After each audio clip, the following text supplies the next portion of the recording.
Before we get started, I'd like to share a little bit about Essie. Essie Justice Group is a Black-led, South Pasadena-based community organization of women with incarcerated loved ones. We are the mothers, sisters, daughters, grandmothers, wives, girlfriends who have a loved one that is currently or formerly incarcerated. Our community and organization are among those directly impacted by the wildfires.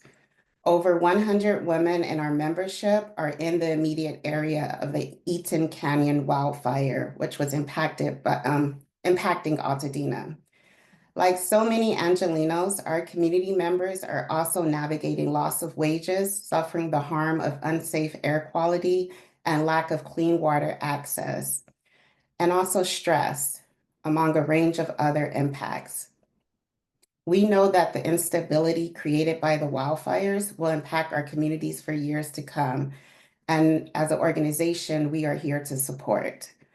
Right now, I would like to introduce Sadio, who's one of our member leaders, to share a little bit about the work that we have been doing to understand the issues in Altadena, but also identify ways to support our community. Sadio?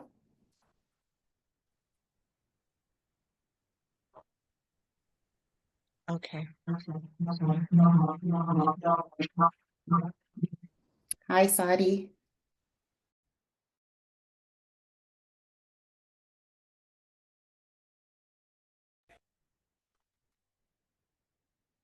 Try again. Try again. Okay. Can everyone hear me? Okay, thank you. Hi, everybody. I'm Sadi, and I'm a campaign team lead here at Essie Justice Group. And like Keshia mentioned, we've actually been leading in community response work. And that has looked like me and a team of other Essie sisters. We've actually called over 500 community members in Altadena impacted by these wildfires. Some of you who are here with us today or maybe online are folks that we've called and spoken with. And through these conversations, we've actually learned about community members experiencing things like home loss, property damage, health challenges, increased caregiving responsibilities, loss of work, money that they've spent out, and a range of other impacts that folks have had as a result of these wildfires. We also know that there's a real need for monetary support, right? Monetary support for temporary housing, easy access to mental health services, childcare, support for elderly and disabled people, and help navigating the really complex process of losing a home. I've spoken with people about their issues, talking with and negotiating with their insurance companies, having filed claims with their insurance company and not having heard back from their insurance company for a really long time, or getting the runaround from their insurance company. Folks who have talked about the FAIR plan, which is I think it's a state insurance company, it's not like a private insurance, and how difficult it is having conversations with them and getting them just to respond to them in their claims. We've also talked to people about their issues applying for and getting response from FEMA and how stagnant that process is, and not having direct cash in their hand as they're paying out to have places to stay until they get money from their insurance company or until they get money from FEMA or be even lowballed from FEMA.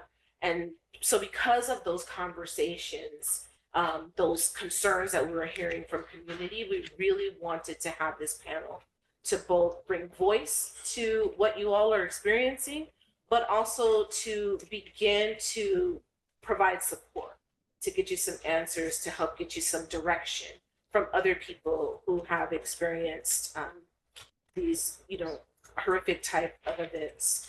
So that's most of what we've been hearing as the most pressing needs on the calls we've made. We know there are a range of other community needs that will emerge as we navigate forward. And Essie will be here to, do whatever we can to support you in that. And I'll pass it back to Keshia to keep us going. Thank you. Thank you so much, Sadio, for sharing what we've been hearing for Altadena residents through the calls that we've been making. Today's panel, like Sadio shared, that most of the residents that we talked to really express issues with finances, insurance, and mental health. And so we really wanted to identify some experts and people who had similar experiences with surviving a wildfire to answer some of those questions. And I'm so happy to welcome our panelists to the space. And as they're joining the main stage, I would ask them to introduce themselves, to share their name, their organization, and also the fire that they survived, in addition to your pronouns. Hi, panelists. Hello, thank you for having us today. My name is Valerie Brown. I use she, her pronouns. I am the After the Fire California Wildfire Resilience Fellow, which is a wordy title that basically means I've been doing wildfire and disaster recovery since my fire in 2007. I'm down in San Diego.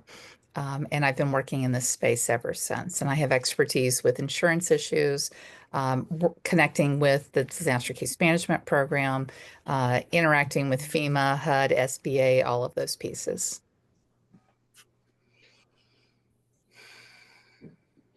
Maya, would you like to introduce yourself?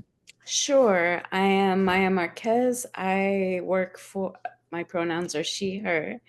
I work for Maui Rapid Response in response to the Lahaina fire in August 2023.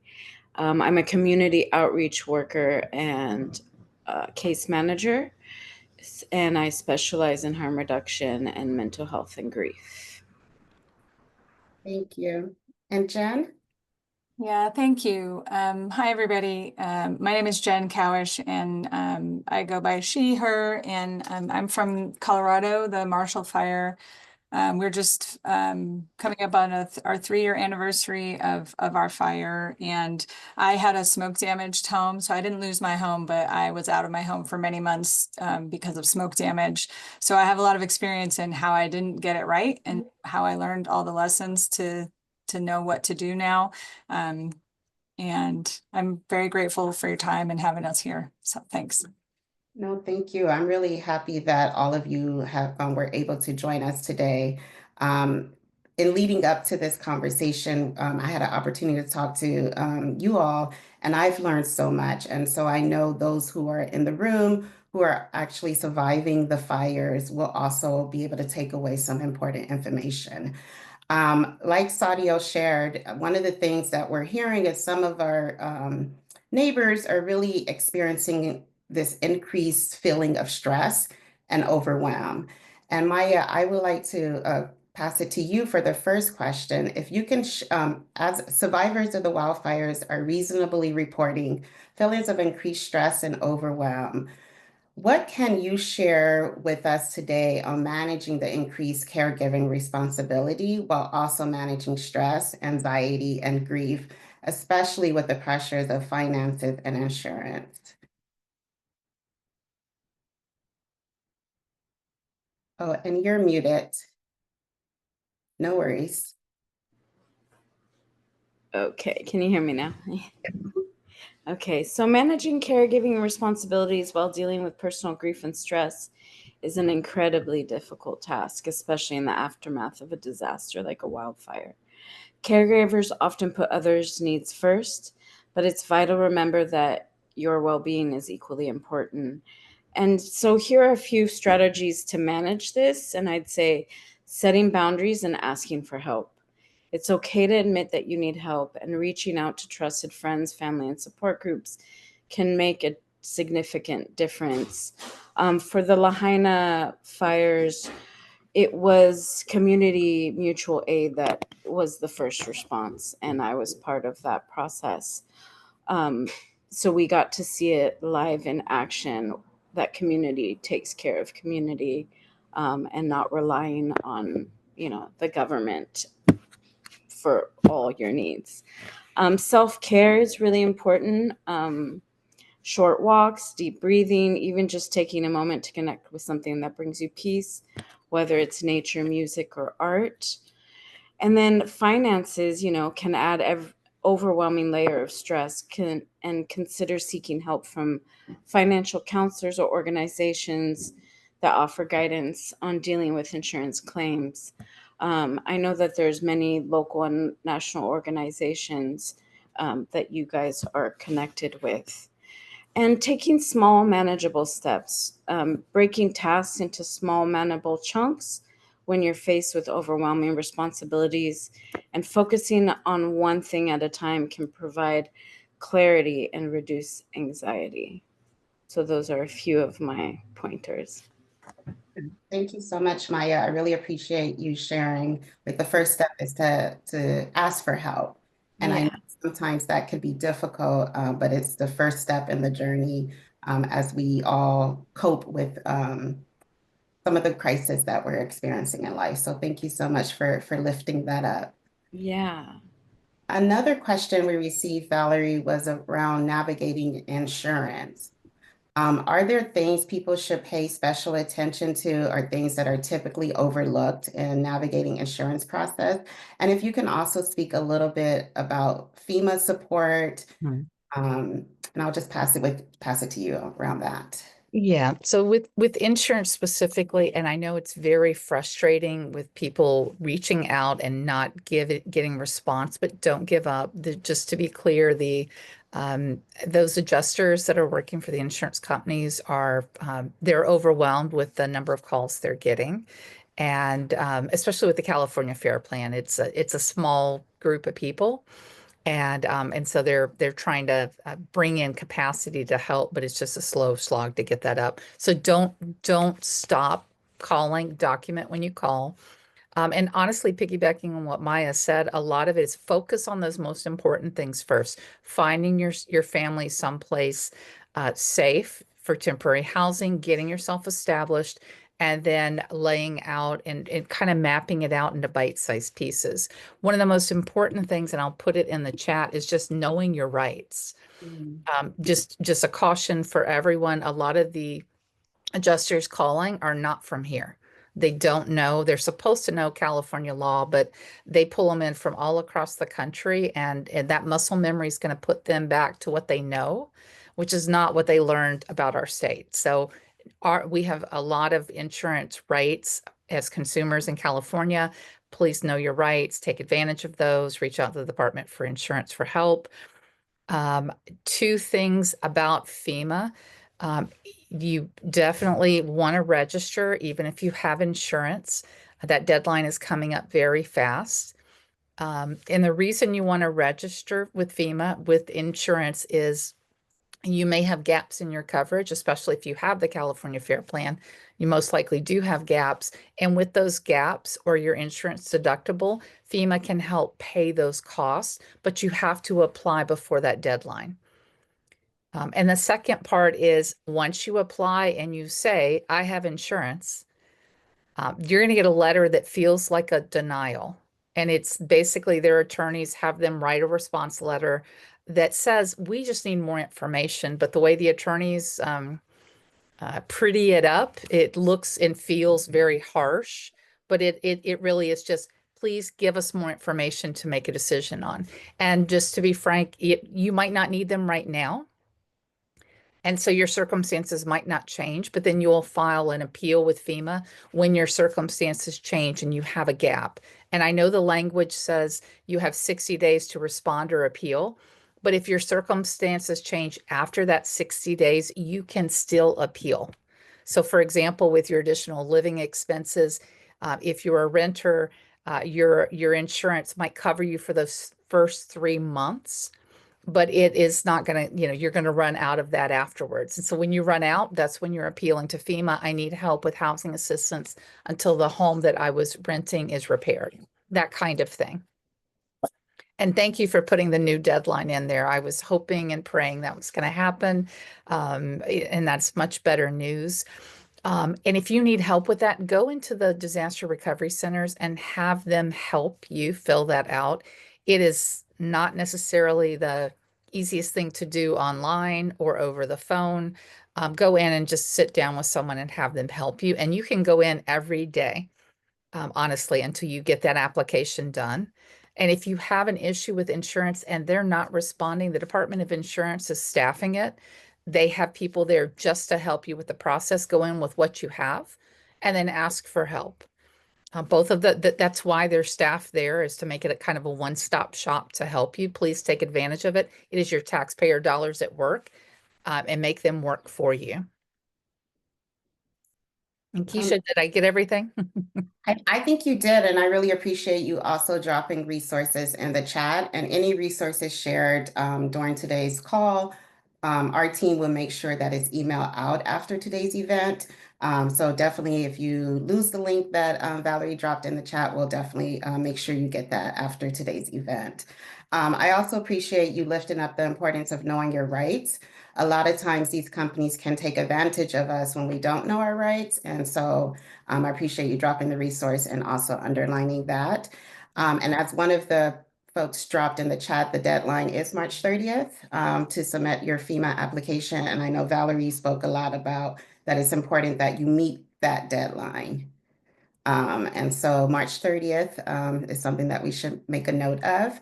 And with that, I also wanted to talk about the bad air quality, because if you didn't live specifically in the fire zone, like myself, I live about an hour away from where the fires happened, and I experienced the bad air quality. And I know this is something that's also deeply on the hearts and minds of the people that we work with. And with that, Jen, I would love to turn it over to you to talk a little bit about people being exposed to smoke and poor air quality from the wildfires. How did you and your family cope with it? And any advice you have from your experience. Yeah, thank you. I'm unfortunately, I realize people feel like they're just not moving fast enough to measure air quality and give you real answers yet on whether it feels safe or if it actually is safe enough to go back into areas where, you know, in the impact zone. They're working on it. I know there are organizations that are measuring and providing data for the AQI. But I can speak to what we did in our home. So the fire was put out right in front of our home. And so all of the homes across the street and adjacent to us were lost in the fire. And then the homes on my side of the street were still there. So all of us were dealing with smoke damage, air quality issues, whether it was safe to go home, when it was safe to go home. And I think there's a lot of pressure happening in LA right now for people to get back, I think because so many people are displaced. And if there's any way that you can try to slow that down, there's a lot of feelings of rush, and there's financial reasons, and there's a lot of pressure to go back. But if things aren't cleaned up properly, you could be going back to a space that's not safe for you, for your family, for your children to be breathing the air, to be around, you know, physical environments that haven't had toxins cleaned up from them. So you know, we had a restoration company come and they wiped everything down in the house, which I thought was the proper way. The insurance paid for it. It cost a lot of money, and I felt good that we had done the right thing. We had done what our insurance adjuster had suggested. And then we went home and our whole family started to get sick because it hadn't been cleaned properly, and it took some effort. I had to use the media to shame my insurance company, basically, to provide the correct testing. And if it's possible and you're insured, you should be asking your insurance company to provide an industrial hygienist report. This is something where someone comes into the home and they test for toxins. And it doesn't have to be, you know, a high level report, just basic ash, char, and soot. And I can provide resources for how to find an industrial hygienist, or your insurance company can provide that. Additionally, after the fire, the organization I work with is working with the Department of Angels and trying to set up a fund for people who don't have that covered, because we really would like to see everybody have that done. It's the only way to know what toxins are inside your home.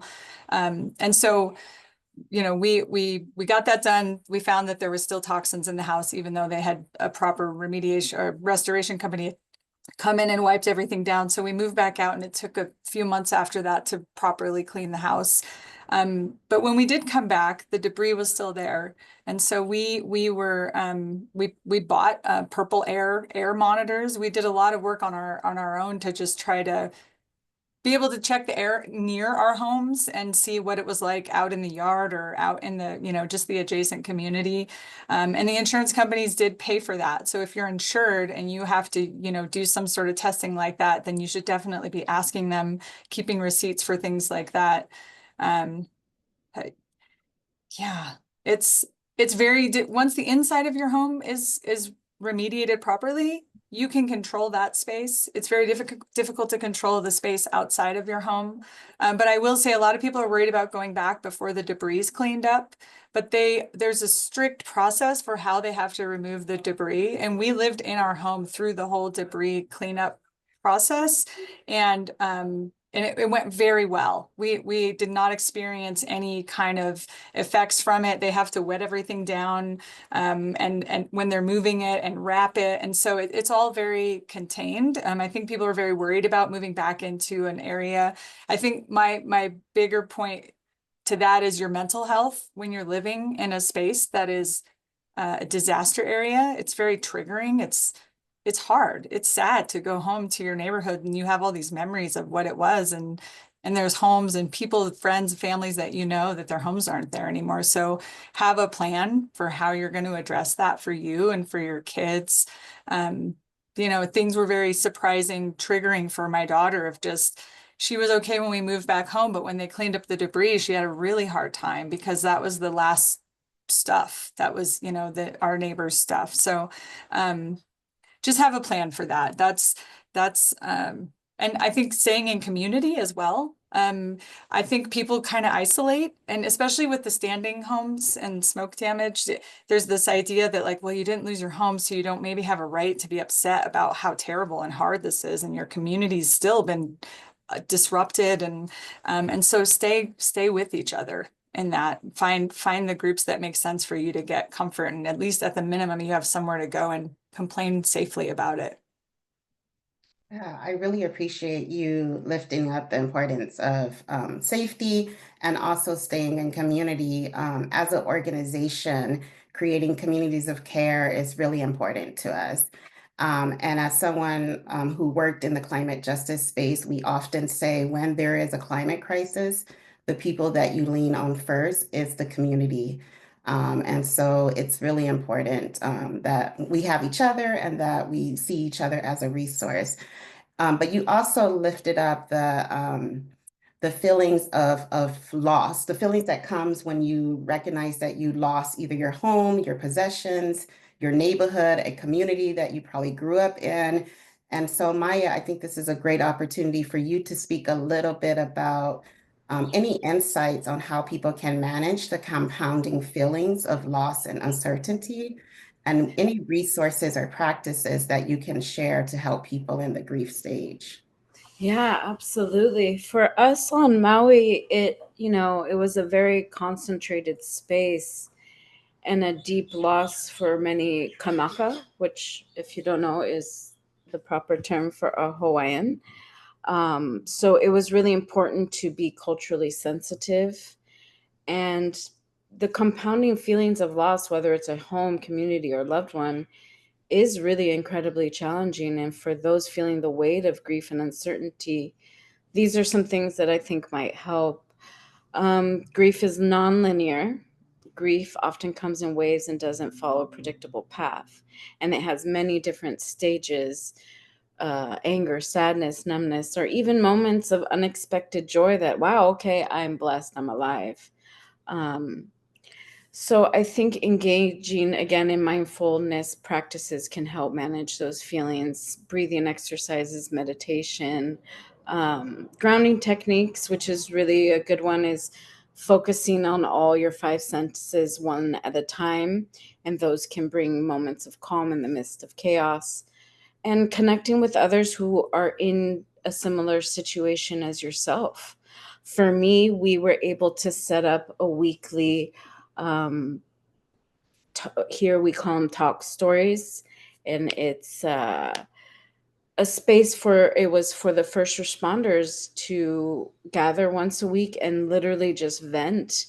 And we were able to cry and hold space for each other. And sometimes I'd come really angry or really sad or grateful to be doing the work that I am doing, because I primarily focus on the unsheltered in our community, and Lahaina had the biggest unsheltered population, yet FEMA, no one recognized them in the government. So they were not able to access things that people with homes did. And that was extremely frustrating because they are people too. So I think for me, it came in waves, the grief and the loss. And we are in year 2. I've heard from many people that it gets harder, and we're just navigating different parts of this process. FEMA has just stopped giving funds for our folks now. So that's increased the amount of people now on the streets because they can't afford the rentals at the FEMA cost. So on Maui, FEMA was paying landlords almost 10 grand a month. And once that gets cut off, those landlords aren't going to no one can afford that rent. So that happened about 3 weeks ago. So now we're in the process of navigating caring for those families who have nowhere to go. And like I said before, community is everything. And we have a warehouse where we have food. I distribute food. We go to the food bank. Food insecurity is real, with a lot of these federal cuts as well. We're feeling the impacts of that while we're already, impacted by the fire. So I'd say reach out to your community and just do your best, and that it's okay to cry today. It's okay to be in these moments. Like the ocean, we got to ride the waves of life. There are lots of peaks and lots of valleys, and knowing that tomorrow is a different day can be helpful for some folks. Yeah, thank you so much. I really appreciate that you lifted up sort of the compounding impacts of the fire, especially if you're already experiencing food insecurity, being unhoused, et cetera. And then we have a climate crisis. I also appreciate you lifting up the importance of giving yourself grace and taking it day by day. And I think any experience through life and definitely through grief, we have to be patient with ourselves, and be compassionate and support ourselves as we're navigating that. So I appreciate you lifting up that. I do see there's a lot of interaction in the chat, which we definitely appreciate, and we're going to definitely get to the questions, the audience questions pretty soon. But before we do, I do want to ask Valerie one more question regarding FEMA, actually. And so we've been receiving a lot of inquiries around if there are any pathways for receiving federal funds if a wildfire survivor misses the upcoming date, which we recognize was March 30th. And can you share more about that, and additionally share insight with those who are navigating being uninsured? I know we talked a little bit about FEMA earlier, but if there's anything you wanted to add around the deadline and the importance of meeting that deadline. Right. So let's talk about FEMA first. You really have to meet that deadline. It is not quite impossible, but for all intents and purposes, practically impossible to register after. You have to have a really compelling reason for missing the registration deadline. You are incarcerated, you had an illness, you are not physically able to go, and you can't get a representative there to apply. So please make that deadline. Take advantage of friends, family, your network, someone from church, anyone to go with you if you need help. You can do it by phone, you can do it online, you can do it in person, but you really do have to make that deadline. And that is so important, especially if you are uninsured, because you're going to have opportunities with what's called the the voluntary organizations active in disaster, that network of nonprofits that help in disasters across the country. You have one in LA called the Emergency Network of Los Angeles. They will have programs like Maya said, the disaster case management. There are different programs that will be coming online where people can help with, like if you were uninsured and you're a homeowner, working with a case manager, you can build a case to help rebuild your home with one of those volunteer rebuild partners. But they're looking for resources, right? And so having that FEMA assistance of, I believe it's $43,600 this disaster, to have that in hand for repairs to your home means you're able to bring assets in. So you want to have that FEMA assistance, if at all possible, to help you with that. I do want people to know that just because you're not insured does not mean there's not a pathway to returning home, but it's going to be complicated. And there are going to be partners to help you. Like in Maui Rapid Response, there are going to be nonprofits that help do this work, but it's going to be a slower process, okay? And so I want to put that out there because I want people to have hope, because if you can figure out your housing situation now, if you're uninsured, applying for FEMA, getting that housing assistance that can carry you for up to 18 months, that gives you time for those social programs to come online that are from the faith-based communities and the nonprofits to help you get back home. Thank you, Valerie. There is a follow-up question that I would like to ask related to insurance. How do you navigate through insurance policies to ensure that you're getting the full amount that is owed to you? Yeah, and so for insurance, just a deep dive, you need a complete copy of your policy to start with. And a lot of times what you'll get is the declaration page. And if it is somewhere between 6 and 12 pages long, you don't have a complete copy of your policy. It's a mini book. It might be 60, it might be 120 pages. You need to read it in its entirety, unfortunately. So get a copy, make a copy of that copy, mark it up. And one of the tricks is keep that working copy. And every time you talk to that insurance adjuster and they tell you something that, we're going to give you this or we're going to do this, if it doesn't sound right, ask them where it says that in your policy, because that policy is the legal document, right? That's your contract. And when they say that something is it's their practice, well, that might be open to negotiation, right? But if it's in the contract, it is the language. So one example is what they call the loss settlement agreement. When you experience a loss, you report it. What they're going to do is pay you basically an advance of that depreciated amount, right? So for your home, if your home was 50 years old, they may say, well, we're going to give you a quarter of what your policy limit is until you decide how you're going to repair your home, replace your home, right? What's your plan? And the same for your personal property. They're going to give you an advance. And then when you replace items, that's when they're looking at paying you the balance they owe you for those things. But you have to be making progress. So understanding your rights, getting a complete copy of your policy, making sure that you know what you're on that declaration page, right? Knowing how much they owe you, each of those policy limits. So your dwelling is called coverage A is your dwelling for the home.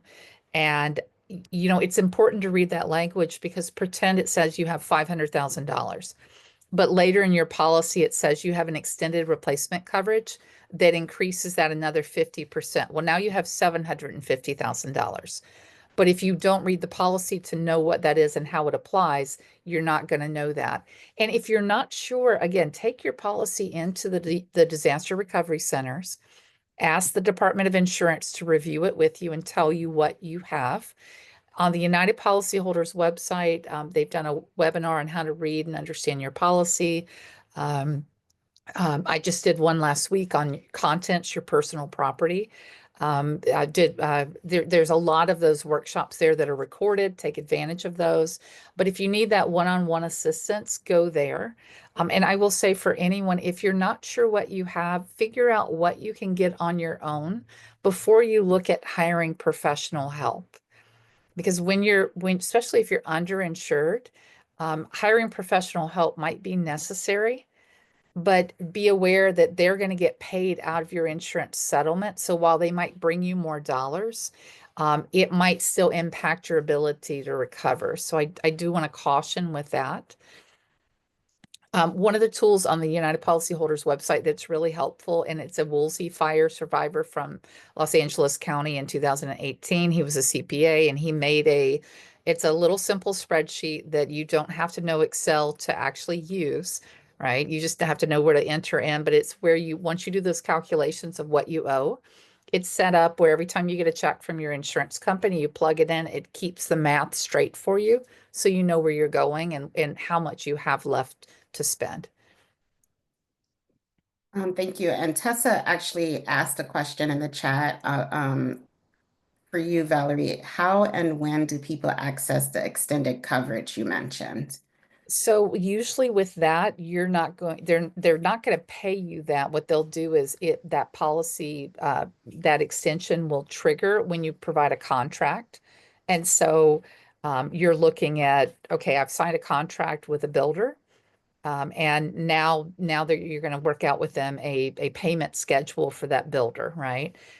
How far do we get on completion and then accessing that information? So usually you're going to work that out with your adjuster. I will say for one wrinkle, people need to be aware of, if you had a mortgage, they don't line up. So you really are going to want to make sure they line up. I know, Jen, Colorado, we fixed that. That's state law in Colorado. It has not been adjusted yet in California. So, but be aware, if you have a mortgage company and your insurance company, what they each say 25% of your rebuild or 50 or 75% is when they're going to pay additional amounts of money does not line up with what your contractor does. And so you want to try to meet with them to get everybody on the same page. One of the really lovely resources for that piece specifically is Fannie Mae has a program called Here to Help. And that program will give you a HUD trained counselor that helps you with financial decision making. They don't just help with your mortgage company. They can help you with any financial decision making. You're eligible to have them for 18 months after the disaster. And the same if you're putting things on credit cards and you're trying to figure out how you're going to manage paying these high interest cards while you were figuring out living. They can work with you to work with your mortgage company, work with your credit card companies, all insurance, all of these pieces. So if you need some one-on-one help, it's a great resource for you. It is free. It is funded by Fannie Mae and the mortgage industry. And I will put that in the chat. I see there's a question about the insurance rights. That is, you can find your insurance rights in two places, one on the United Policyholders website, and I will put it back in the chat. And also the California Department of Insurance has a notice that they actually give all insurance and adjusters coming into the state that helps with that. Yes, thank you so much, Valerie. And I want to move us to the questions that we're receiving from the chat, because today's call, we really wanted those who are attending, who are fire survivors, to have an opportunity to have your questions answered by our experts and those who went through something similar that you have went through. And so the SE team is definitely going to be getting the questions from the chat. They will be sending it directly to me. I will lift up the questions related to insurance, finances, and mental health. We'll try to get through as many questions as possible while the team is collecting the questions both virtually and in person. I did want to move to one final question for the panelists. And this question actually came up when we were doing the calls for today's meeting. And one of the questions that an attendee lifted up is, what type of things came up for you all in 6 to 8 months and 1 to 1.5 years post a fire? So what came up for you 6 months after the fire, 1.5 years after the fire, that you think is important for people to know today? And then while you all are answering that questions, I'm going to encourage everyone to either drop your questions in the chat are definitely make sure one of the staff members in person receive your question. Maya, would you like to answer that first?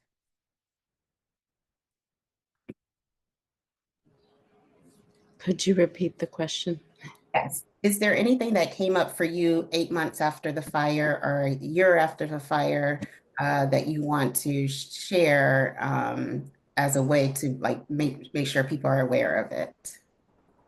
Yeah. So at about 6 to 8 months, the fatigue and burnout, is real.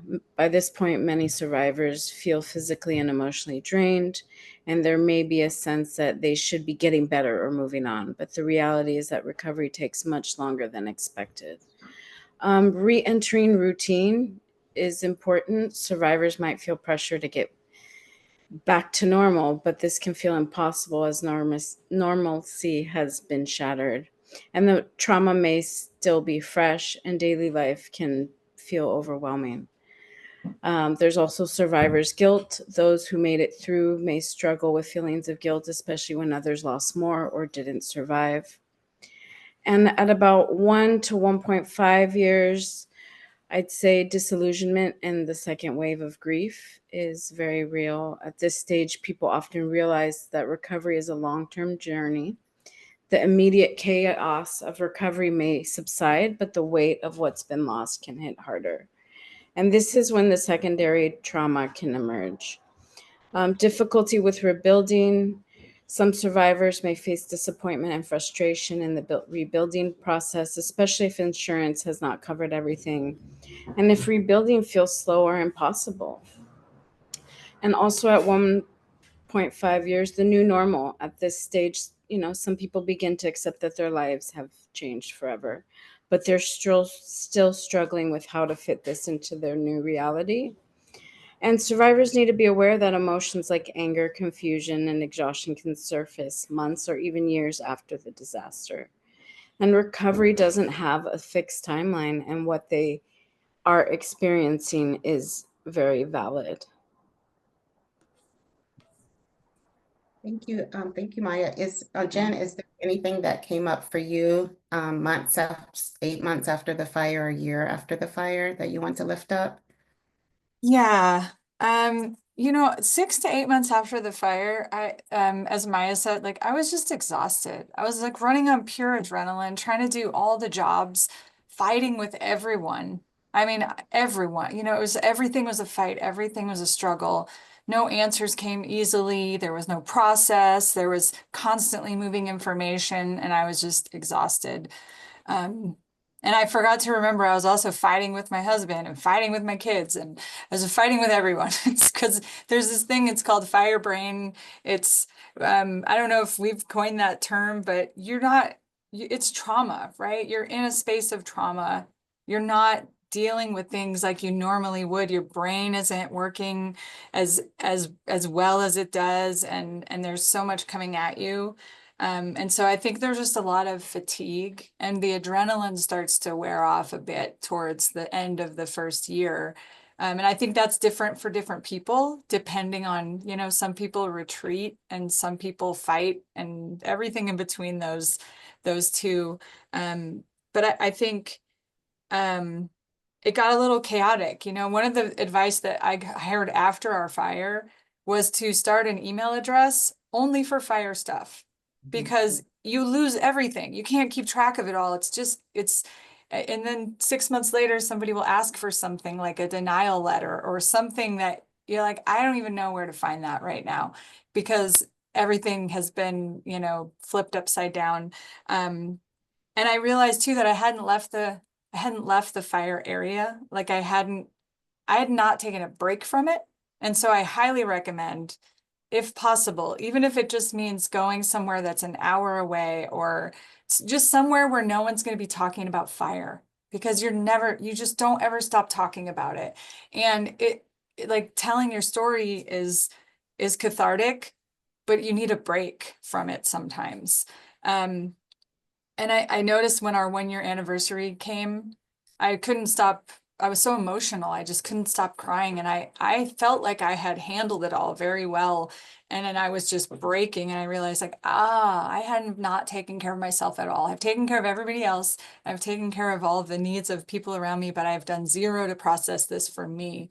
And so I waited way too long to get a therapist and get help in managing this. So I would recommend, if there's going to be a lot of, if they're not already showing up, there's going to be a lot of resources for mental health support. And but there's other things than just going to a therapist, you know, art therapy and things that are not sitting in a room with someone if that's not your thing, right? And I think 1.5 years into it was a little bit of a relief. I think for us, ours moved quickly. Like in Hawaii, things are not moving that fast. And so I don't know, I think it'll depend on the speed in which things go. But after about 1.5 years, I felt like, okay, maybe I'm done talking to contractors, or maybe I'm done fighting about this, you know, and some things I just quit fighting about, you know. So there's I think the time frame will depend on the speed of the recovery. But I will say one of the most wonderful things that came is the people that I connected with through this that weren't in my life before the fire, that became like the connection to get us all through this. And I know that's going to look different for everybody. But there's some really beautiful things that happen in this recovery, and they always surprise me because it's so terrible and it's so hard. But there's some really wonderful things on the other side as you start moving through the recovery, where people show up and surprise you. And I'm looking forward to that for your community. Yes, thank you so much. I really appreciate you saying, like, I would have never thought about this, like creating another email address just for things related to the fire, to kind of create that ease for when you're looking for different documents and paperwork. And also what I'm taking away from both Maya and you is that, like, it's important for us to take care of ourselves, and to self-care, taking care of yourself look completely different. And so finding what works best for you. Valerie, any other thoughts related to this question? Yeah, and Jen, I'm the one that told you about the email just because it's the only way to keep yourself on track.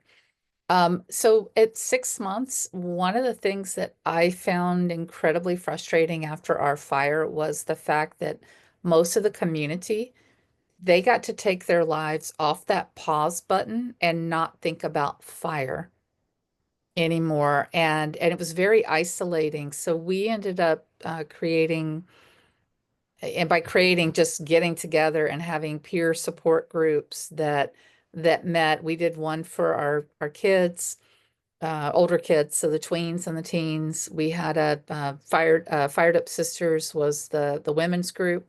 There were about 150 of them that got together at different church basements, and we rotated around. And then we had the Burnout Brothers. They named themselves. Nobody named them, but it gave them a space to go meet with people whose lives were still on pause, right? And that was important because sometimes you just want to unload it with someone who gets it. And because everybody was scattered out because they had to go where they could find housing, you lost your ready-made sense of community. You might not even be able to make it back to your church. Your kids were at a different school, so you lost that sense of community. And they ended up creating their own sense of community that still exists. As Jen said, you know, so there were some silver linings that popped up in there. And at 1.5 years, it was just out and out anger. You know, why does this take so long? How can it take this long? You know, no one cares, no one's helping me. And that frustration is real. The Burnout Brothers, they're at that point, we were looking at increases in divorces, tensions with families, with children, a lot of acting out, a lot of trauma manifesting itself in relationships and undermining those relationships. And so the guys every month, they wanted to go break things. We went to the pre-rage room, went to a place where you could go break a bunch of plates against the wall. They were like bowling and striking because they're like, just throw things as hard as I can, right? That's how they were working on it. But doing something to help work through that anger, because it's real, it's justified, but it can't get in the way of getting you back home. And so you have to figure out ways to move it along. Thank you. And I know this has been something consistently that you've been sharing, Valerie, like we have to take care of ourselves and we can't miss these important deadlines, especially the deadline related to FEMA, because if we miss that deadline, it could potentially make a lot of things harder for us. Right. So we have received a few questions. Most of the questions are related to insurance or FEMA. So for the most part, Valerie, I will be looking to you, but if anyone else wanted to chime in after any of these questions, please feel free to chime in. And if you have questions, please feel free to continue to drop them in the chat. Please feel free to continue to provide them to the staff that are in person. And so the first question is actually a follow-up question, Valerie, from Tessa. They wanted to know, what are our options after ALE or FEMA coverage expires and our house still isn't rebuilt and our forbearance ended? Yeah. So with that, there's right now, you're looking at going back to reading your policy, understanding your policy language, right? So your policy says you're covered for a year, right? You've got your additional living coverage for a year. The state rights give you up to 36 months. So if it's going to the 3-year, you are most likely covered by your insurance unless you have a dollar limit.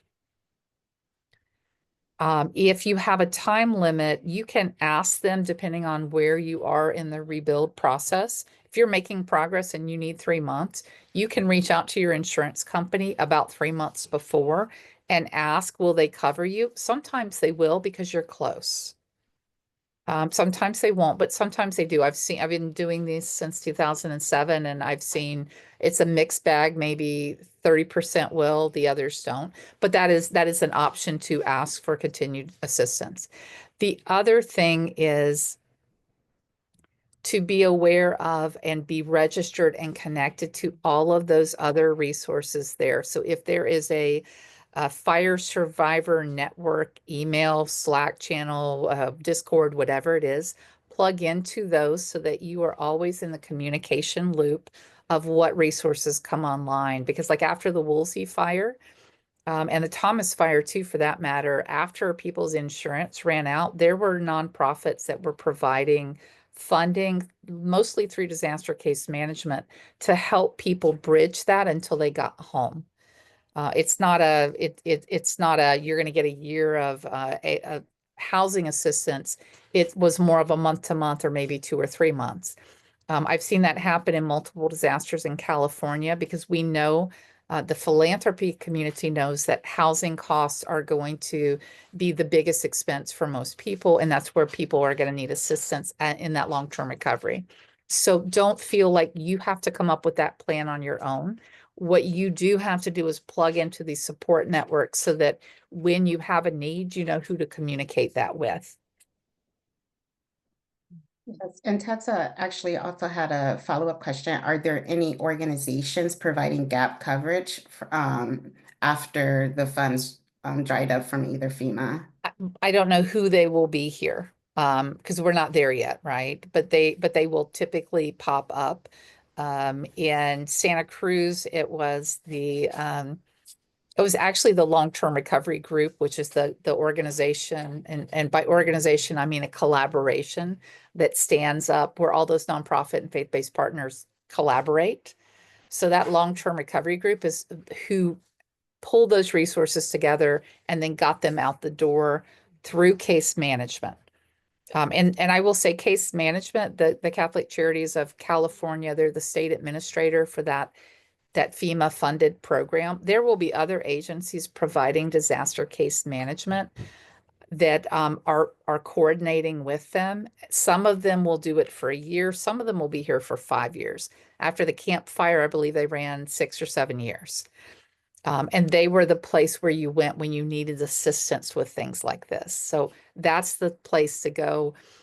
There's a group called LARCRO, LARCRO.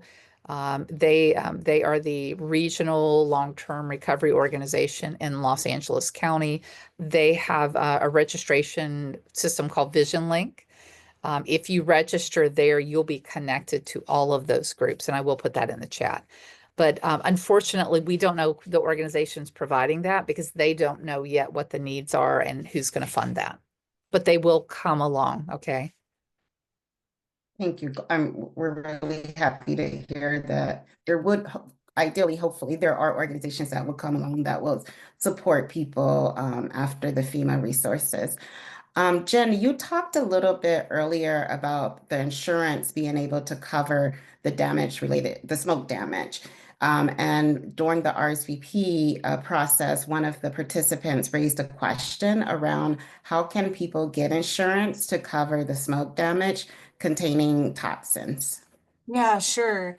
So it's a really weird space because there isn't a standard, and most insurance and companies, I'm assuming, I think at this point most people know, but the insurance companies are not your friend, right? They don't want to pay any more than they have to cover anything that you're asking for. So the adjusters may be friendly and they may be helpful, but they are working on their bottom line. And so the way that they recommended to us to get it cleaned was something that I'll just use real numbers so that you have an example of this, but they recommended someone to come in and clean the house at the cost of $30,000. And I thought that was I was like, they're taking this seriously. This is a lot. That's a lot of money. They're sending this. I was very happy to hear that they were sending someone to do this. And after we found out that they didn't do it properly and then had to have the remediation done, the total cost ended up being closer to $180,000.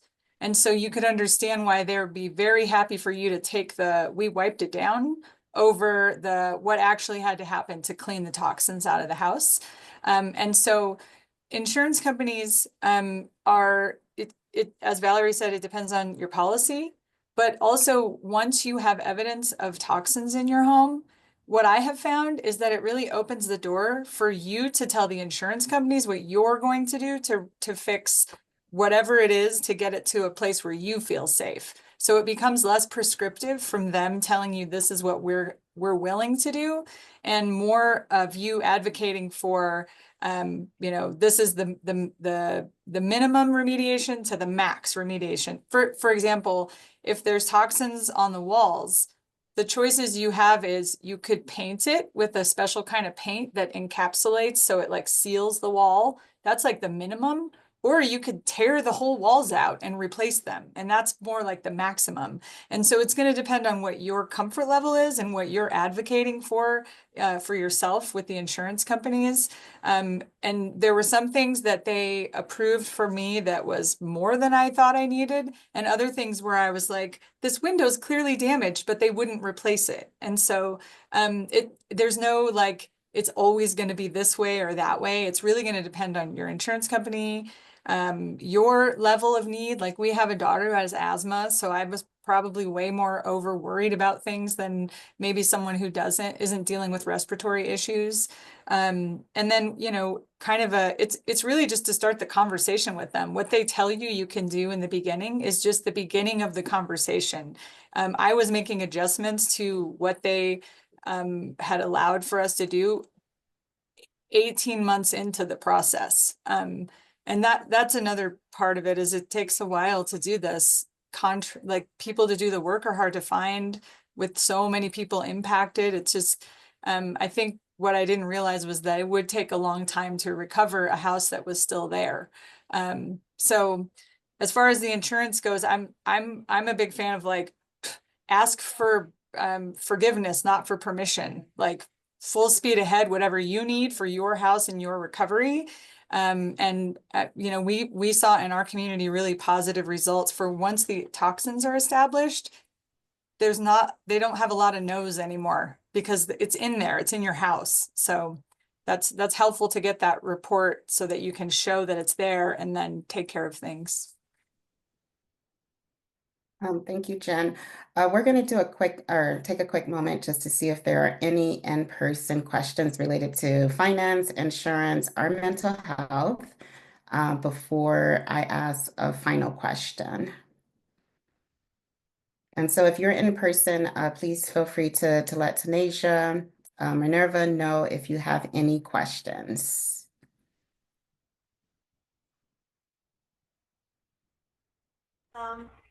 I don't have a question, but I have a comment about something to add on to the separate email.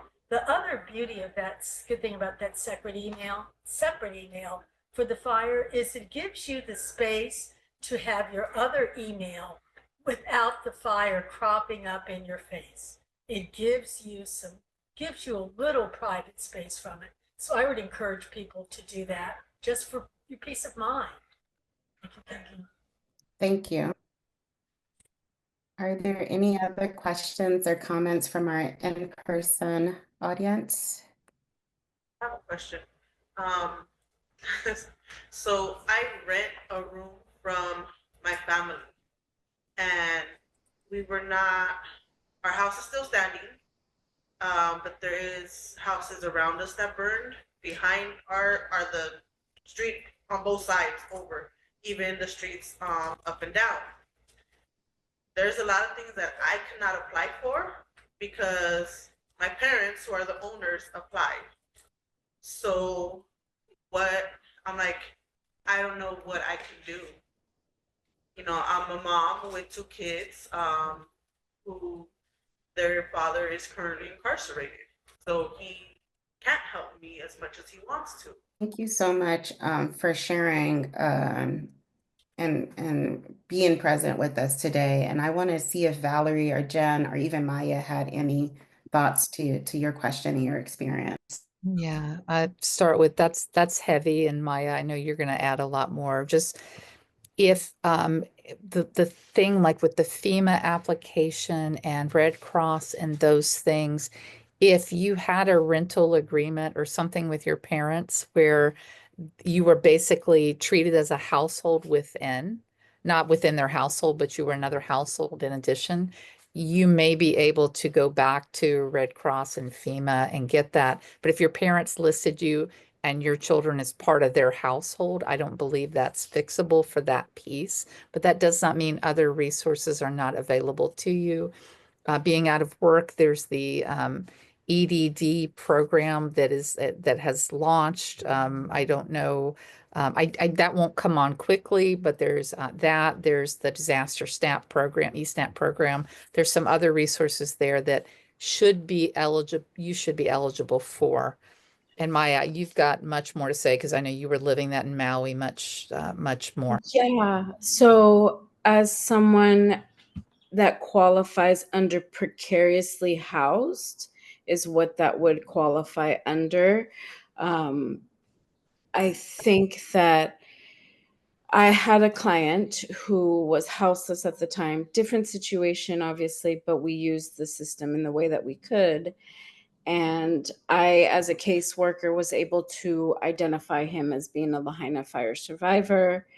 And we went through the whole FEMA process. He kept getting denied. And finally, I was able to reach out to Catholic Charities here. And through their disaster case management program, he is now in permanent housing. And I have goosebumps because he is someone who was unhoused for at least 10 years in Lahaina and is a double amputee. So you can imagine how hard it is to be a double amputee on the streets. And in December, through Catholic Charities, we got him 5 years of permanent housing. So I think in your situation, reaching out to Catholic Charities would be highly beneficial. And maybe your parents can vouch that you were in their household, you know, on an official document, and they'll be able to help you with disaster case management. And I think that Catholic Charities is an amazing organization, and all the disaster case managers were really helpful for me. Thank you. We're going to move to our final question, and this one is for all of our panelists today. We, oh, sorry.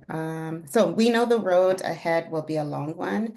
Can each of you share one piece of hopeful advice for LA wildfire survivors who are here with us today? And I'm sorry, Jen, would you like to start us off and then we can pass it from there? Yeah. It's a tough time to feel hopeful about everything right now. So I hope that you can hear this from a place of someone 3 years later, and that there's, I already mentioned this, the connections that the people that are in my life that weren't there before, and the connection with my community. It was there, but it's different now. It's different in a way that there's broader connection and ownership over what we've created in the process of the recovery. The community came together to say, this is what we want and this is what we don't want. And there was a lot of pride and ownership in that for us. And I know I can already see it coming up in the groups in the neighborhoods. And I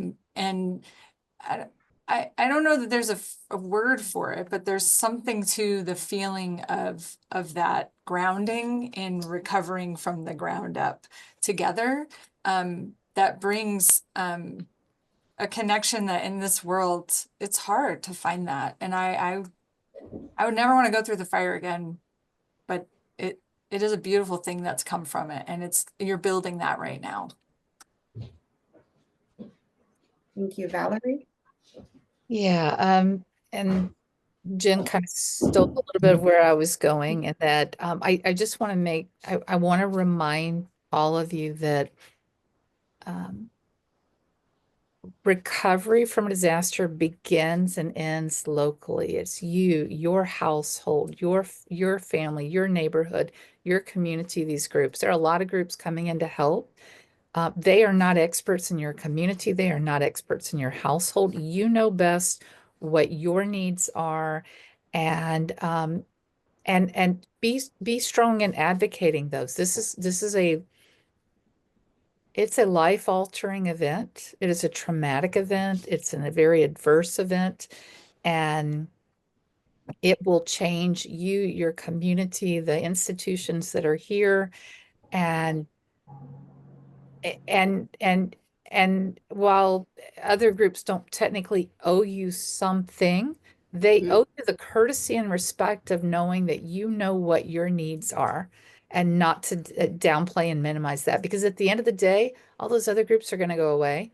Jen and I and Maya are going to go back to our communities, and all of these other groups will go away, and you're the ones that have to live with this. So make it what you need it to be, voice what you need it to be, and hold people accountable. That was one of the things I loved when I met Jen, is that her local community group was very focused on, these are our needs. They did not waver from that. They held people accountable. They were in their faces. People didn't like them. And you know what? It was like, sucks to be you. This is what we need as a community to recover. You need to listen to us and respect that we are that authority. And it might get me in trouble, and I don't care. Yeah, I will share as well that, like Jen and Valerie said, only you know what is best for you and your home and your family and your community. And I'm a radical grassroots. I am not a fan of anything federal, and I live my life that way. And this disaster brought that out more, in that radical community care is what's necessary. And what's radical for me is obviously different, for everyone. But I think just being present in the moment, feeling your feelings, and knowing that it gets better. Yeah. Radical community care. I really love the sound of that. And it resonates to who we are at Essie. Definitely we ground our work in care and healing. So I just really appreciate you lifting up the radical community of care. Yeah, and I wanted to share, I'm born and raised in LA, very proud. LA. And I'm someone who is formerly incarcerated, so I know the burden of having a loved one or yourself, behind bars during this tragedy is very difficult to navigate. Um, and reaching out to those loved ones who are, incarcerated and sharing, and maybe that can be a healing process too, through letters. And just, I highly recommend journaling for everyone. Yes. Thank you so much, Maya. And thank you so much for sharing your connection to our work. And we really appreciate you being here today.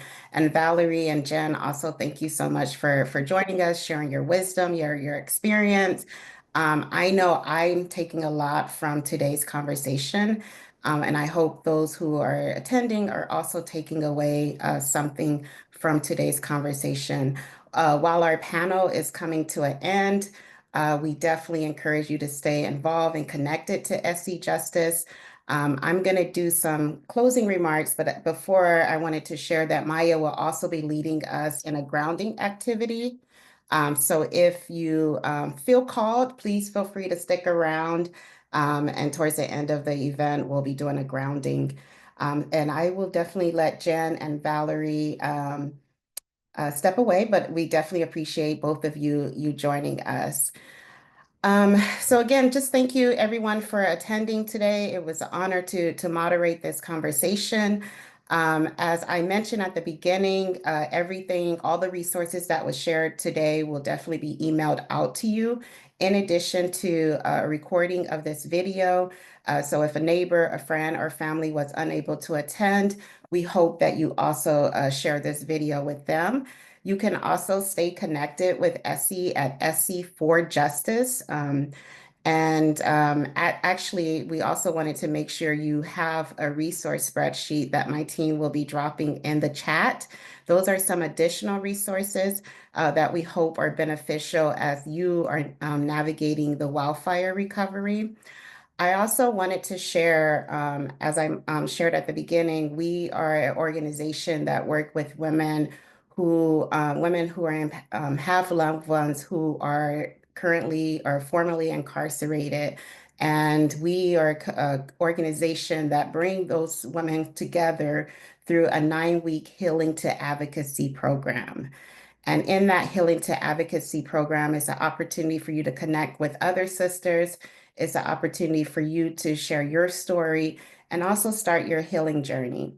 So if you are someone you know who is interested or might be interested in joining this Healing to Advocacy program, we encourage you to nominate them.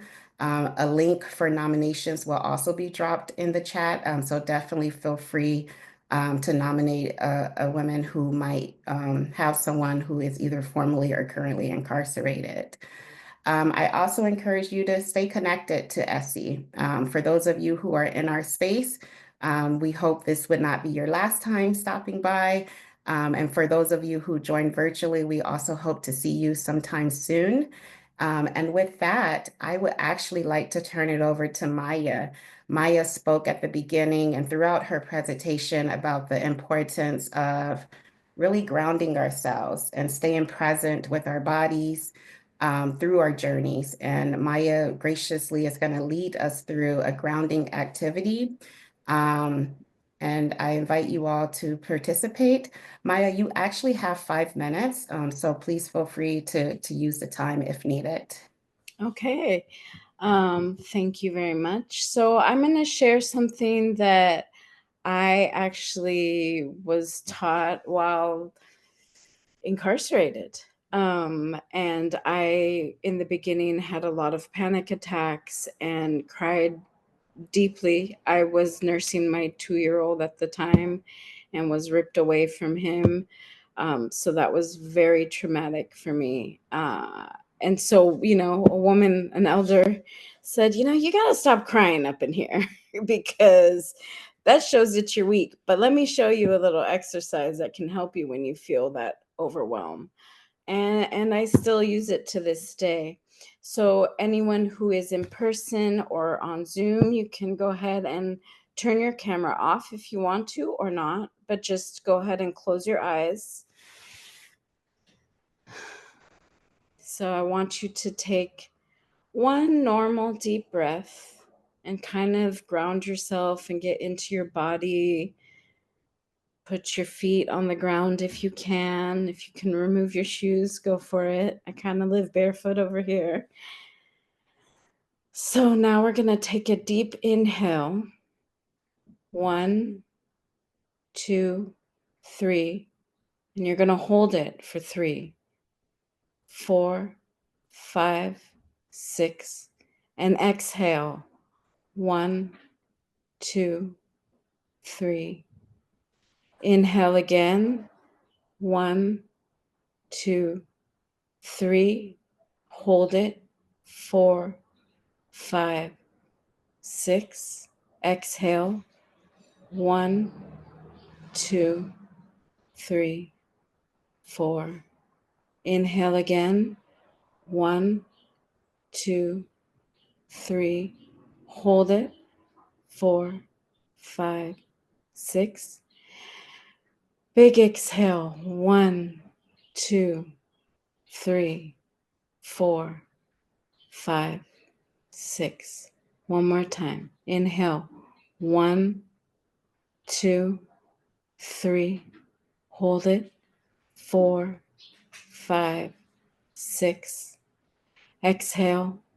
1, 2, 3, 4, 5, 6.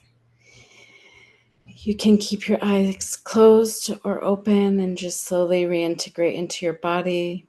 Breathing mindfully is my favorite exercise.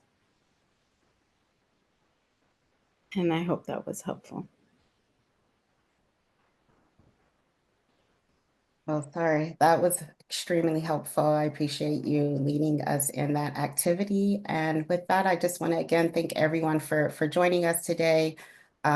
We will definitely be in touch with you. And please feel free to stay in touch with us. And with that, have a great rest of the day. Bye.